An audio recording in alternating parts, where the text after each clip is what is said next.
Hello everyone, welcome to Shiksha Setu YouTube channel.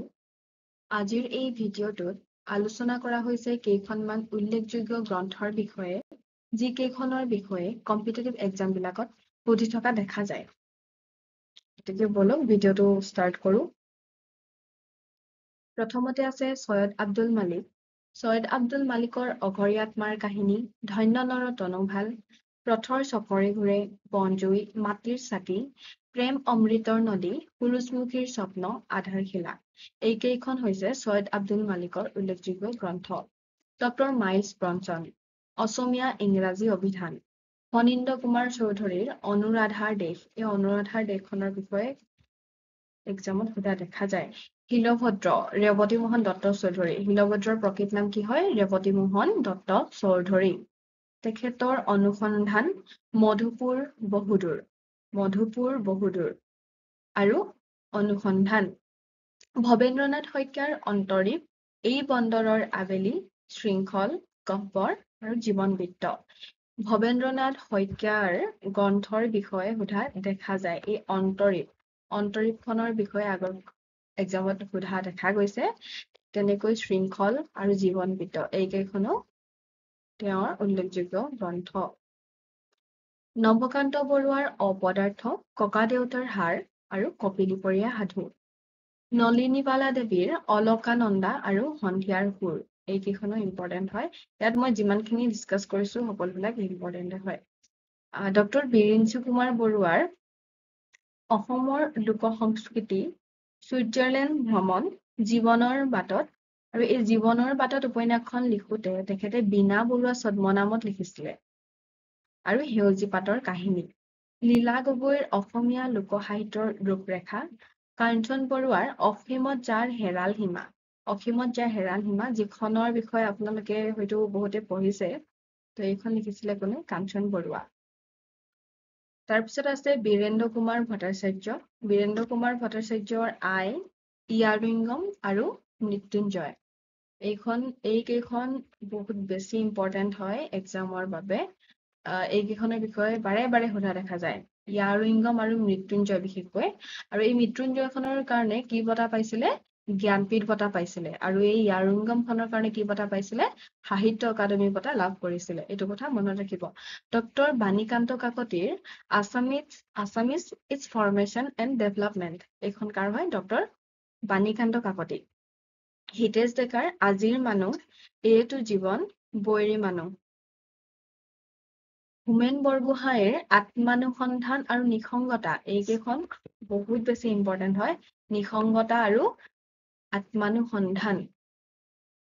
Homen বৰগোহাঁইৰ আৰু ঢেৰ বুক আছে, কিন্তু ইয়াত যিকেইখনৰ বিষয়ে সোধা যায়, আৰু এই গোটেই ভিডিঅ'টোত মই সেইকেইখন কিতাপৰ নামহে আনিছো যিকেইখনৰ বিষয়ে এক্সামত সোধা দেখা যায় বিশেষভাৱে।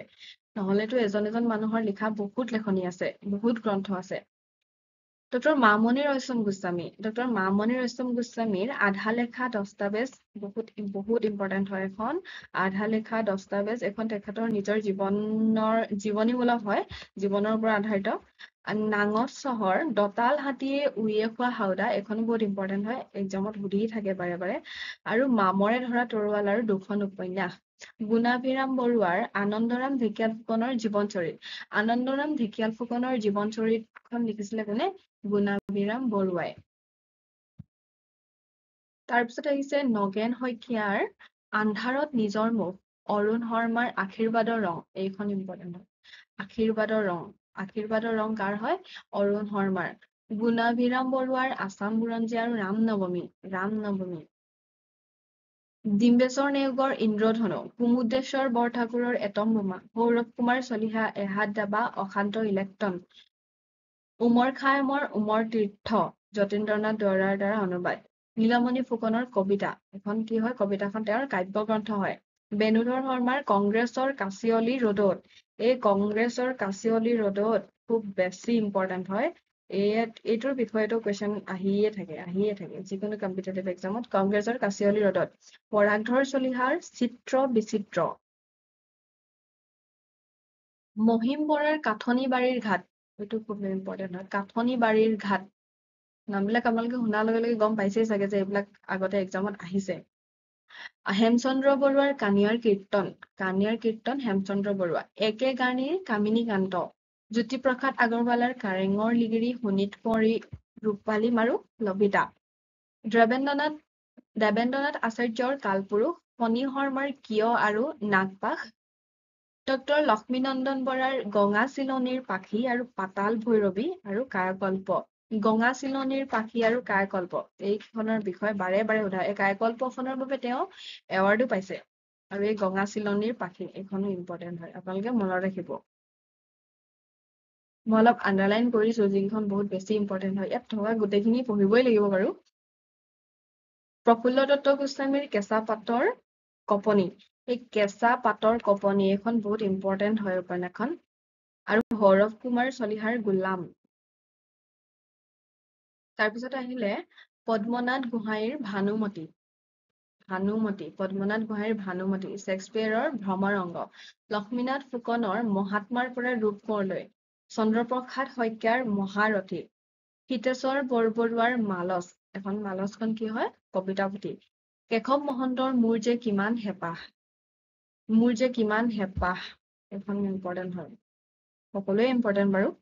ইয়েছে দৰ্জে থংচিৰ মৌন ওঠ মুখৰ হৃদয়, ৰং বং টেৰাঙৰ ৰং মিলিৰ হাঁহি, এইখনৰ বিষয়ে এক্সামত সুধিছে আগতে। দেৱকান্ত বৰুৱাৰ সাগৰ দেখিছা, এইখনৰ বিষয়েও সুধিছে। ৰঘুনাথ চৌধুৰীৰ সাদৰী, ৰঘুনাথ চৌধুৰী আৰু আছে বাৰু, ৰহিকতৰা কেতেকী বুলি আৰু বহুত কেইখন তেখেতৰ আছে কিতাপ। হীৰেন ভট্টাচাৰ্যৰ সুগন্ধি পখিলা, নিৰ্মল প্ৰভা বৰদলৈ সুদীৰ্ঘ দিন আৰু ঋতু।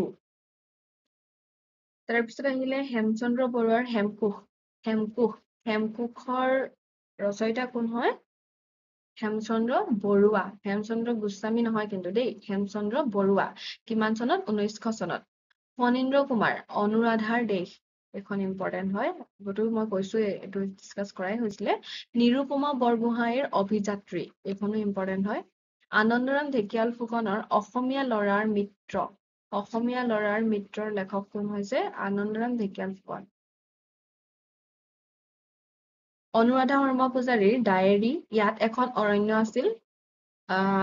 অনুৰাধা শৰ্মা পূজাৰী আৰু আছে দেই, আৰু বহুত আছে তেখেতৰ উপন্যাস। তেখেতৰ নাহৰৰ নিৰিবিলি চাহেবপুৰাৰ বৰষুণ, কাঞ্চন বুলি কৈ আৰু বহুত আছে, তাক চাই ল'ব আপোনালোকে। আৰু আত্মাৰাম শৰ্মাৰ ধৰ্ম পুস্তক, আৰু ধৰ্ম পুস্তকখন কি হয়? বাইবেনৰ অসমীয়া ভাঙনি, অসমীয়া ভাঙনি কি হৈছে আমাৰ? ধৰ্ম পুস্তক।